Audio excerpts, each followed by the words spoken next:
I've got to pick the sweet corn up. Yeah, on the way home. Bye. Laters.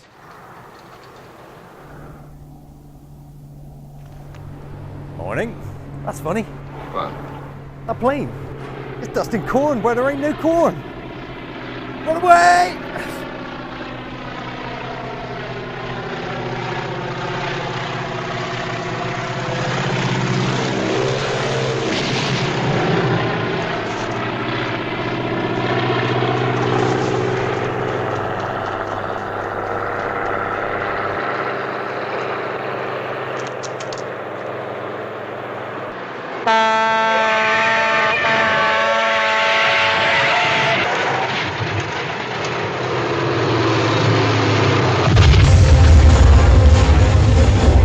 And that is why I couldn't pick up the sweet corn. But never mind, because there's plenty of British sweet corn now that the season started, perhaps a little earlier than usual this year. The season usually goes on till at least the end of September, so certainly something to think about for upcoming menus. The Discovery, the variety that launches the British apple season. A delicious apple enjoyed fresh, but unlike some later varieties, it doesn't really store. So little and often, that's the ticket. The French apple harvest starts in August as well, and our very good friends at Blue Whale will soon be sending us some early varieties like Royal Gala, Golden Delicious, and our very favourite, the spectacularly delicious Nova Blue. A word of warning on the apple front. Unseasonably heavy frosts in late April wreaked absolute havoc right across Europe, with losses in some orchards as high as 30%.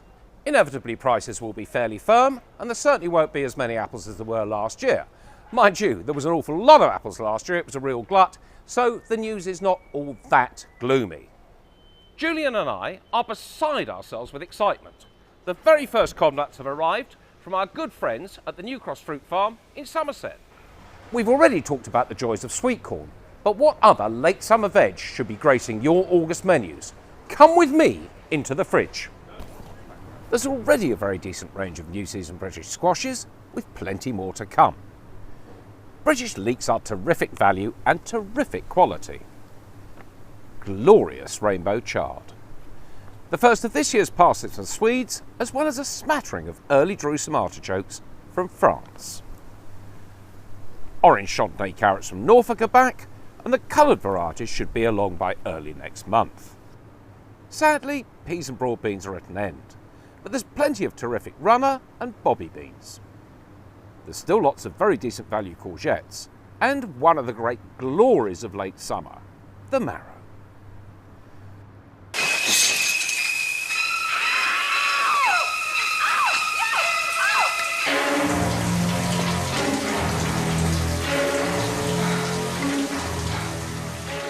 I was only trying to bring him a cup of tea. Oh right, sorry. There's still plenty of nectarines and peaches, but apricots and cherries are finishing fast. But what's thrilling us to the core this month is British stone fruit, like these lovely early variety opal plums and these fantastic greengages. And in this morning, the very first Victoria plums. Obviously there'll be more and more as the month goes on. If you're looking for something rather more interesting, esoteric even, then what about these fabulous potatoes? They're from the potato shop in Kent, who have just started digging up this year's crop. They grow an amazing range of spuds, over 20 varieties this year.